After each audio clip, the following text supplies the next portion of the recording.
Welcome back to Car Passion Talk.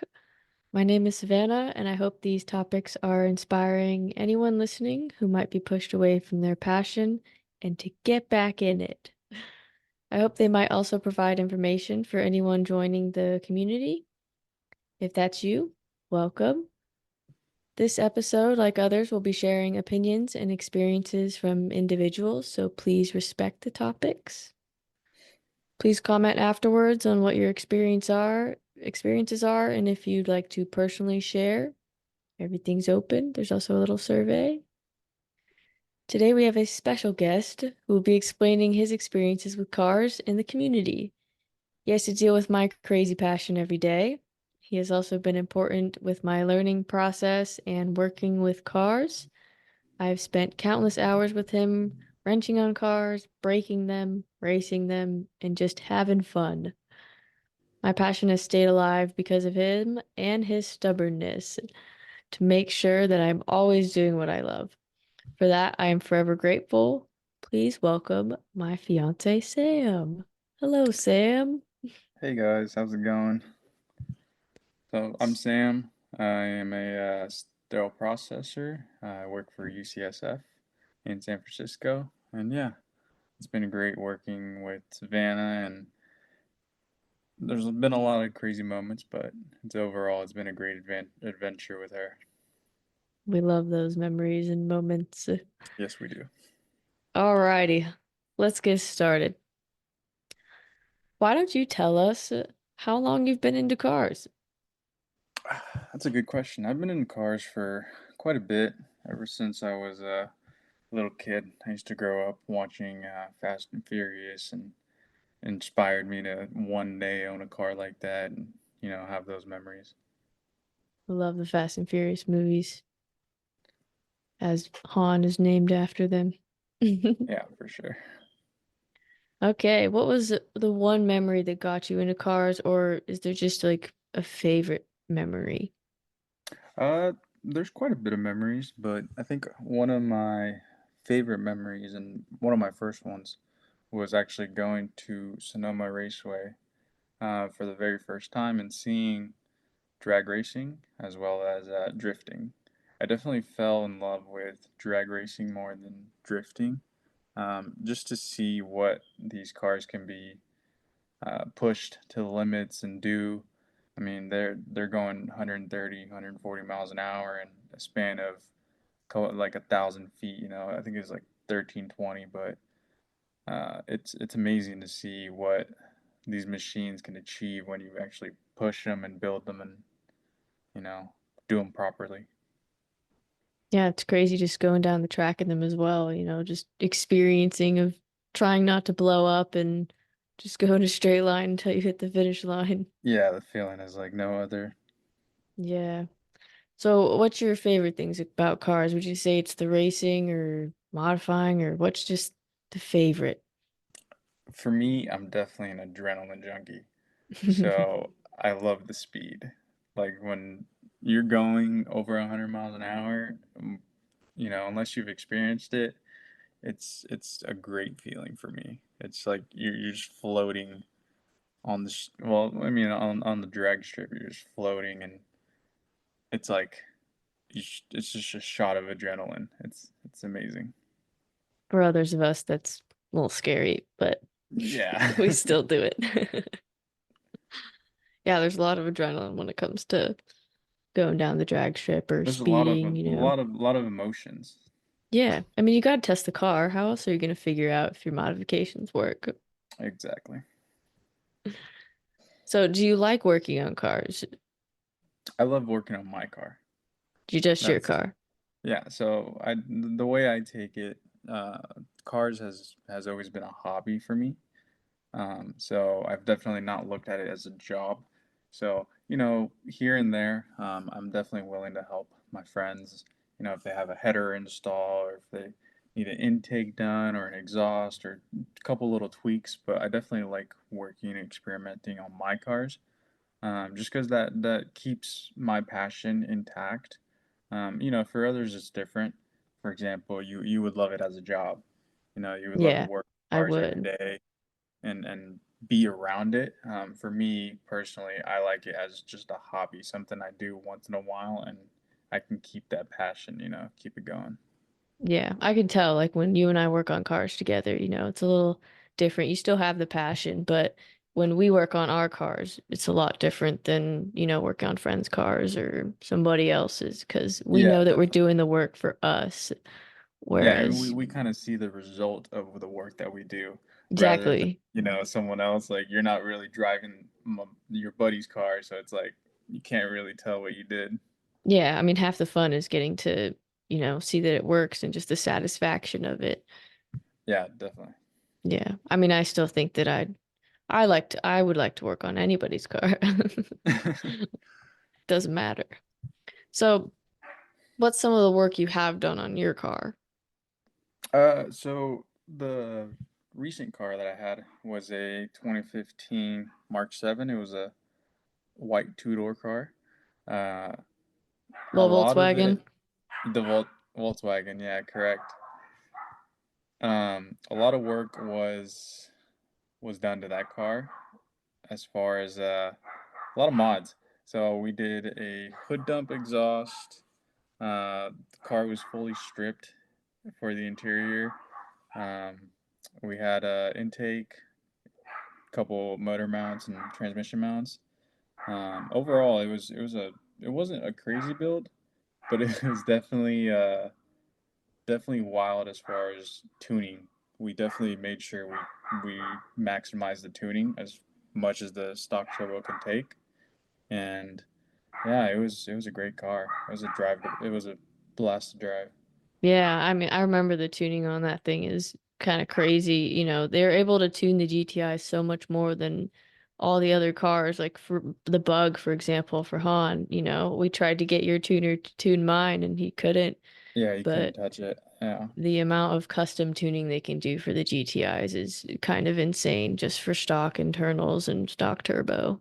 Yeah, I mean, even transmission, like you can set what your launch RPMs are at. You can set what your shift points as far as like, where you want the transmission to shift by itself, or you can do it on paddles, or if you have manual, you can shift yourself.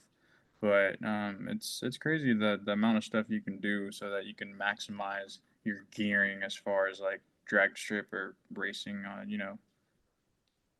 Yeah, yeah, definitely.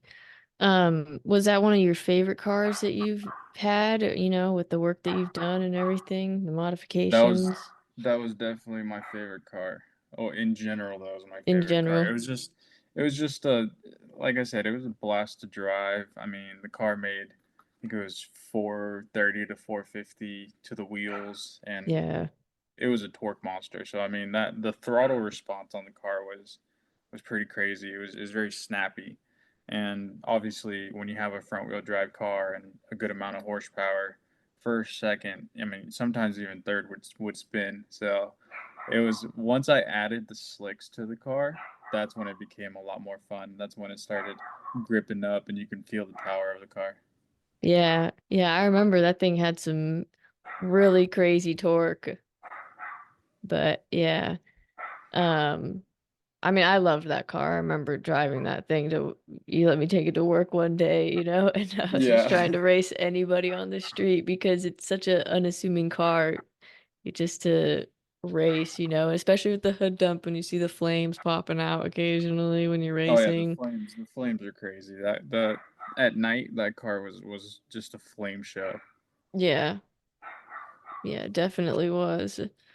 Um, so based on, that being your favorite car, what's your dream car now? My dream car is, I mean, as a kid, I've loved Corvettes. Um, Dream car is definitely like a 2008, 2009 C6 with an LS3. Um, that car to me is just the lines on the car and the body style is perfect. It's like it's low to the ground. It's I would want like a bluish color, maybe like blue or like gray.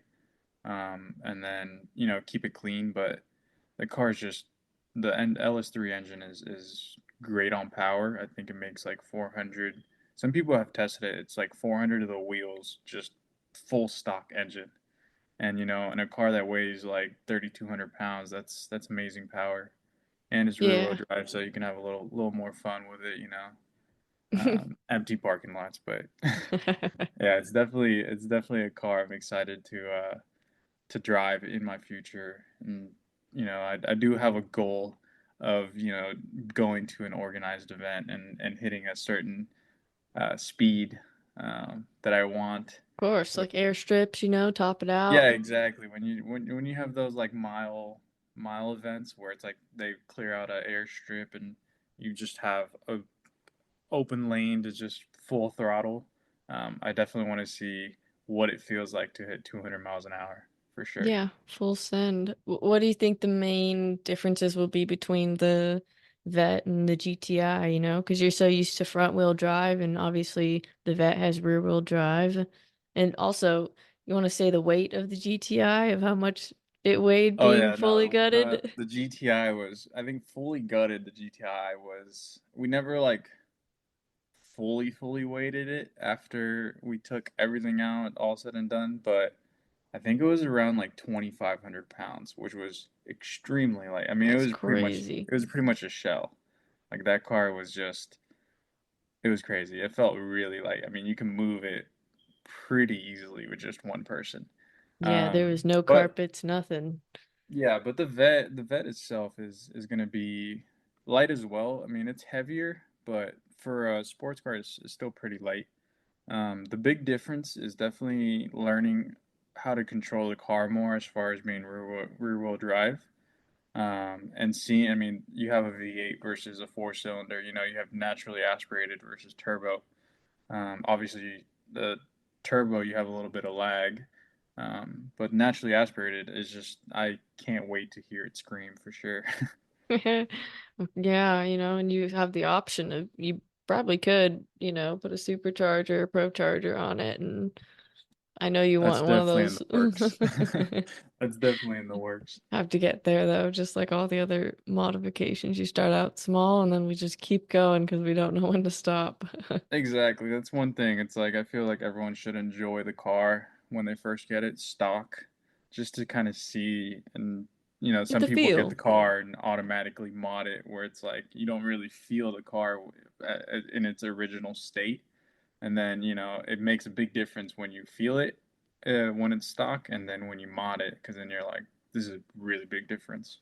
Yeah, because you can feel the power difference, the difference in horsepower, or even just when you put on different motor mounts and transmission mounts, you can feel the difference. It's kind of crazy. Oh yeah, you definitely feel the vibrations when you put motor mounts.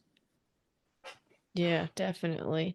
So, while having the GTI, I know that you've done a few trips, right?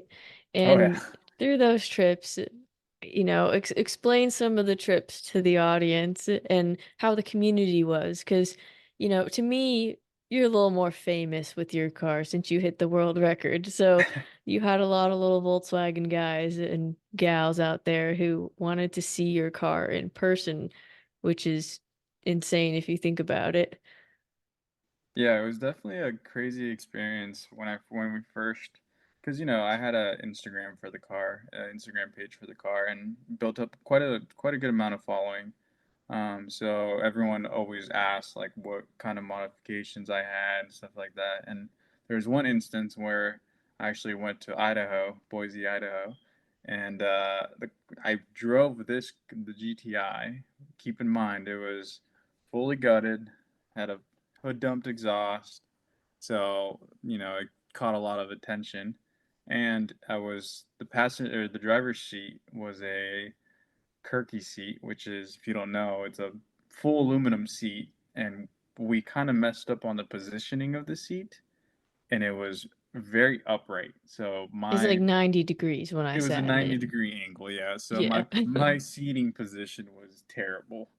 But it was a 10-hour drive. Oh, and my wipers, I had no wipers. Yeah, you just did a wiper delete at that point. Yeah, yeah, I don't know that I don't think that one was worth it, but it was raining really bad, and I remember one of my buddies, Teddy, it was raining, it was pouring, and we were putting on the defroster, and he had to literally climb out and try to dry out the windshield because it was just, like we was just getting so bad to the point where we couldn't see anything, and it was just yeah, it was fun. It was definitely fun. 10 hours.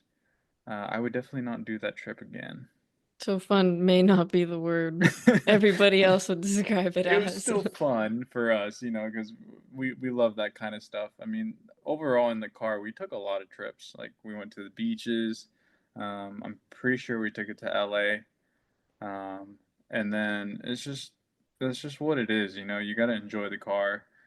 And if you get pulled over, it is what it is. Most cops are pretty respectful, and as long as you show respect to them, they're pretty Yeah. nice. I mean, you're not doing crazy stuff. When we would take it to, Highway 1, either north or south, we weren't doing anything insane. We were just cruising the car down the coast. So, as much as it had all that stuff on it, Yeah, or we were lack of definitely being stuff, respectful of the laws. yeah, we were still following the laws, which is good because, we still need to respect them. We can still have a car hobby and respect the laws out there. Yeah, definitely. That's why drag strips are made. Exactly. Do you think the community as a whole, you think it's good? They're supportive of builds or maybe not as supportive, following the I th laws? I think for the most part, the community has, it's couple bad apples doesn't make the community. But for the most part, I think the community is very welcoming in all types of builds. Whether you have four-cylinder Civic or like a V8 or you're more into muscle, like everyone I think has shares that same passion and love, which it makes us appreciate and notice all the little details that someone has done, like whether you have a stance car, all the little fitment issues you had, or like if it's good fitment, we'll definitely compliment you on that. Or if you have like my GTI where it's like fully gutted, like kind of like a full send car, like everyone loves that because it's like I'll never do it, but I love that you did it. Yeah. So it's like it's always that you share those memories and feelings with each other, and it's great. Um, and we do get a couple bad reps from other people doing shenanigans like sideshows or stuff like that, but for the most part, not everyone's like that, and the people that have the true passion for cars know that they wouldn't want to ruin it from being associated with sideshows, and because that just ruins our reputation as car lovers, and it's not a good look for us. Right, because we're there just to talk about, what have you done to your car? What was your experiences? Because at Cars and Coffees, everybody comes up, you talk to them about their car, they want to know what you have, and it's all just a little community with us. And if we ruin that, then half the part of building your car is that you can share it with people. You can help inspire people to build theirs, or if somebody needs a parts list of, your build, Exactly. you can share it with them and you can help them out. That's all what it is, which I think Yeah, is definitely. awesome. Like my experiences with the car community, being a woman in it is different. I wouldn't say it's all bad though. I say most of it is good. You know, you they I mean, they're very surprised when they say, that I've built my car, but most of them are very supportive and they want to know what I did, same as everybody else. I think once they get over the fact that, you're a girl and you love cars, that, Yeah. that shocking factor, I think they get more appreciative, like, of what you did with your car, and they're like, "Oh, like, she loves cars. This is awesome?" Same as everybody else, Yep, You talk to them about their car. It's the same thing as what I'm going to say about my car. exactly, yeah. But yeah, I think I agree with that. The industry is definitely those who have a true passion for cars. They don't want to ruin it for everybody. They want to have that connection, and that includes going to car meets and everything like that. And they're not going to try and purposely break the laws. We all have some fun, but they're not going to purposely go out there and say, we're trying to make the car community look terrible. Yeah, yeah. Yeah. Well, next question I have is a little bit outside of the community, but very similar, is the industry, working in the industry. Now, I know you currently don't work in there, and we've had a few discussions where you say that you're not particularly interested in working in the industry. So, can Yes. you tell our listeners a little bit of, reasonings why you personally wouldn't want to work in the industry, but you want to keep your car hobby, and maybe some things you might have heard about working in the industry? Yeah, definitely. I personally wouldn't want to work in it just because for me, I feel like if I have, if I want to become a mechanic, I feel like that would take away from my passion because you're doing it every day, you know? You're working on other people's cars, you're fixing all these problems. And then, for me, I see it as once you get back home, you're kind of tired of working on cars. So you don't really Mm, pay attention to your projects or you don't pay attention to the car that you drive and love, you know? you get burnt But out. exactly, you burn out. But I've definitely heard a lot of good things as far as working at dealerships and stuff like that. I've had a couple of buddies that work there, and it looks like a very good environment. You always make friendships, and you can have fun, um, and you have the ability to kind of use what you have there. So like if you want to install something on your car, then you can use the bay that you have. You have the tools there. So that's definitely a cool factor and a plus to have if you do work at a dealership or if you get to see a lot of cool cars that people bring in. Like I remember I brought my GTI once and everyone was freaking out because they were like, you drove this thing here? Like, Mhm. they didn't expect it. So that's also a cool factor that you have. That's what always kind of like I've always been like 50-50 on if I really want to work on cars or have as a hobby or actually get a job in the car industry. Yeah, I mean, the dealerships, it's fun because they don't get modified cars that often because most of us do our own work, and we have trust issues with shops because they Yeah. may or may not break our modified parts. Oh yeah. But I think that, me personally looking at dealerships to work at, it's a great learning opportunity because they already have all the tools and everything, and you have a mentor and whatnot. So I think that dealerships, especially, in terms of like a controlled work environment for the car industry, is nice. And yeah, your buddies being able to work on their cars in the bay after hours is also a very good plus if you don't have a lift or a jack at home. Oh yeah, that makes it a lot easier. Yeah, definitely. Well, that's all I've really got for you. I mean, if you want to add anything about your experiences that we didn't hit, then go for it. Yeah. No, I would just like to say, like, whoever is passionate about cars and is kind of scared to reach out and, go to car meets and stuff like that just because you feel like you're going to be judged, it's a lot different. And I feel like people should take that first step and actually go to a car meet and experience it. At least you don't have to talk to people or anything like that, but just experience the environment of being at a car meet. And eventually, when you do talk to people, you'll kind of realize like they're just like you, they love cars. They're just there to see your work and admires everyone's dedication to their cars. And yeah, overall, it's a great community, and I feel like it should, as car passion or car lovers, we should definitely strive to make that community better. Yeah, I mean, people shouldn't feel afraid of going to those car meets because everybody there is just looking at the builds, and they still want to talk to you. If you want to stand next to your car, they would love to talk to you about the cars. And if you're just getting into it, if you're in the Bay Area, come hit us up and we'll go to a Yeah, for car meet sure, with you for sure. if you're a beginner, you can hit us up on Instagram and we'll see if we're available to go. We try and go out as often as we can. Cars and coffee are our favorites because it's more of a chill environment. You get our coffee, get some free Oh, it's donuts. great. You get donuts, coffee. I mean, you get it all, and it's in the morning, so People are more nice tired. weather. Yeah. People are tired, but they also start waking up because of their car passions and get to talk to people.